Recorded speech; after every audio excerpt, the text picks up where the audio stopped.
পরিষদের এই সম্প্রীতি সমাবেশ আজকে জনতার ঢল নেমেছে। মাত্র একদিনের প্রস্তুতিতে এখানে উপস্থিত হয়েছে। এর মাধ্যমে প্রমাণিত হয় গণ অধিকার পরিষদ আগামীর ভবিষ্যৎ। আগামীতে গণ অধিকার পরিষদ রাষ্ট্রীয় ক্ষমতায় যাবে। রাষ্ট্রীয় ক্ষমতায় যাওয়ার মাধ্যমে এদেশের মানুষের ভাগ্যের উন্নয়ন করবে ইনশাআল্লাহ। শেখ হাসিনা বলেছিল, আমি ছাড়া কে আছে যে জনগণের কথা ভাবে? শেখ হাসিনা এখন পালিয়েছে,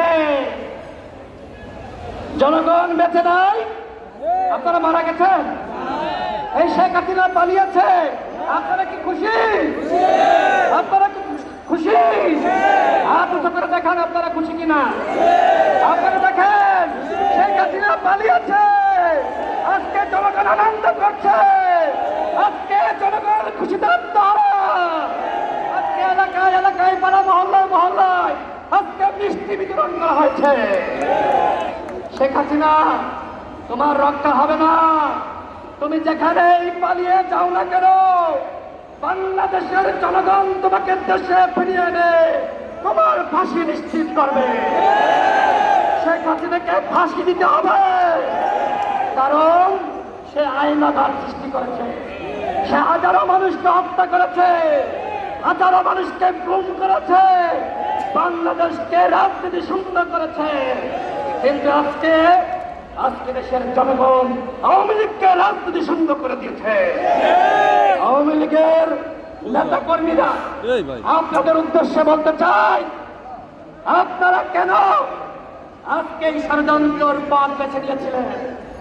শেখ হাসিনা মাতাল হয়ে গিয়েছিল, কিন্তু আপনারা কি সুস্থ ছিলেন না? আপনারা কি বুঝতেন না এইভাবে ক্ষমতা দখল করে রাখা যায় না? আপনার বাবা অর্থাৎ শেখ মুজিব, তিনিও বাকশাল কায়েম করার মাধ্যমে ক্ষমতা দখল করে রাখতে চেয়েছিল, পেরেছিল বন্ধুগণ? এদেশের জনগণ বাকশাল মেনে নেয়নি, এদেশের জনগণ শেখ হাসিনার কর্তৃত্ববাদকেও মেনে নেয়নি। এরশাদ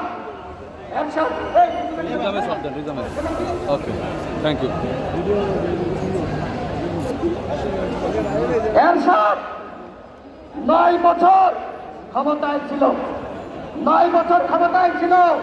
এরশাদ মনে করেছিল নূর হোসেনকে হত্যা করে, ডক্টর মিলনকে হত্যা করে আমরা ক্ষমতায় থাকবো। এরশাদ করেছিল বন্ধুগণ। তবে আমি এরশাদকে ধন্যবাদ জানাতে চাই। এরশাদ স্বৈরশাসক হলেও দেশ ছেড়ে পালিয়ে যায়নি। শেখ হাসিনা দেশ ছেড়ে পালিয়ে গিয়েছে।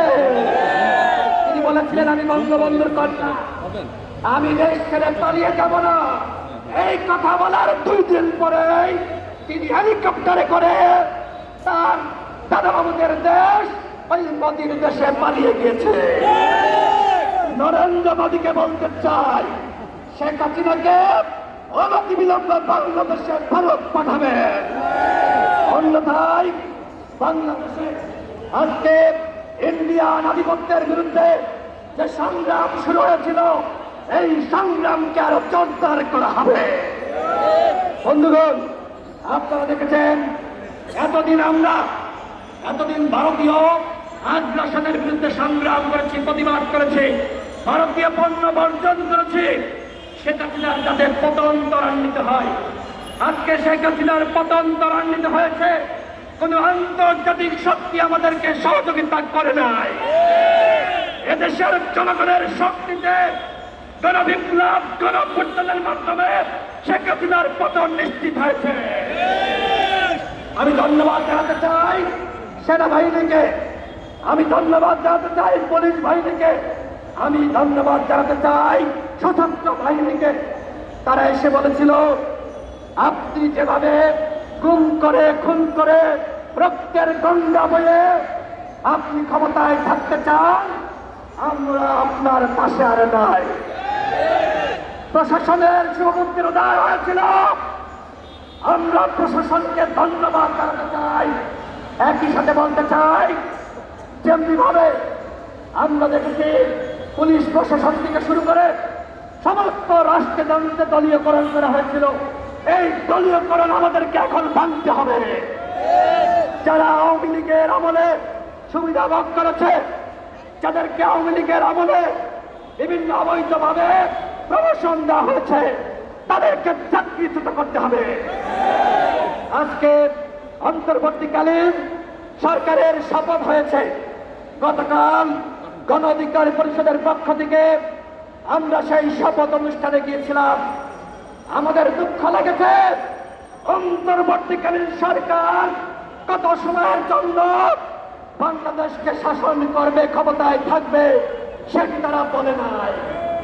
বন্ধুগণ, আমরা রেখে দেখেছি ফখরুদ্দিন মঈনুদ্দিনের আমল